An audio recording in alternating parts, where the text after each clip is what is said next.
দর্শক, শিরোনামেই আপনাদের বলছিলাম, গ্রেপ্তার করা হয়েছে সাবেক আইসিটি প্রতিমন্ত্রী জুনায়েদ আহমেদ পলক, সাবেক ডেপুটি স্পিকার শামসুল হক টুকু এবং ঢাকা বিশ্ববিদ্যালয় ছাত্রলীগের সাধারণ সম্পাদক তানভীর হাসান সৈকতকে।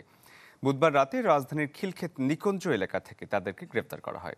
আরও বিস্তারিত খবর আপনাদের জানাতে চাই। এই মুহূর্তে রাজধানীর মিন্টু রোড থেকে আমাদের সহকর্মী কাজী ফয়সাল যুক্ত হয়েছেন। ফয়সাল, বিস্তারিত জানতে চাই আপনার কাছ থেকে এই গ্রেপ্তারের বিষয়ে।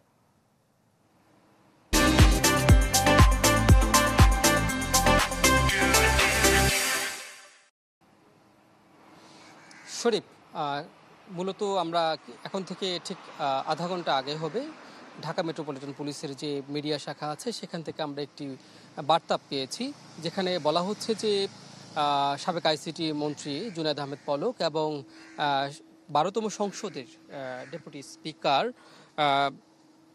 স্পিকার শামসুল হক টুকু এবং ঢাকা বিশ্ববিদ্যালয়ের ছাত্রলীগের সাধারণ সম্পাদক তানভীর হাসান সৈকত তাদেরকে গ্রেপ্তার করা হয়েছে।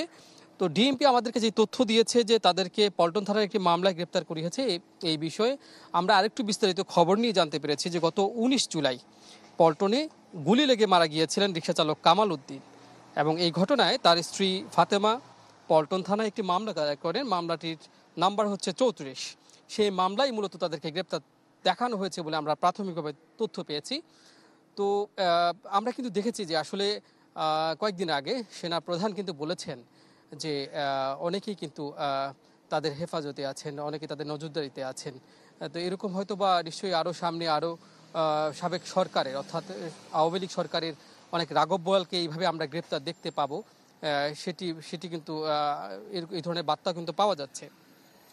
শরীফ, আপনি আরেকটু বিষয় জানবেন যে আমি এই মুহূর্তে দাঁড়িয়ে আছি ঢাকা মেট্রোপলিটন পুলিশের যে ডিবি কার্যালয় অর্থাৎ গোয়েন্দা পুলিশের যে কার্যালয় আছে সেটির সামনে। এখানে কিন্তু আমরা দেখতে পাচ্ছি যে সেনাবাহিনীর একটি এপিসি আছে এবং সেনা সদস্যরা পাহারায় আছেন, কড়া পাহারায় আছেন এবং পুলিশের সদস্যরা রয়েছেন। এর ভেতরে কিন্তু আজকে আপনি আরেকটু তথ্য জানবেন যে গতকাল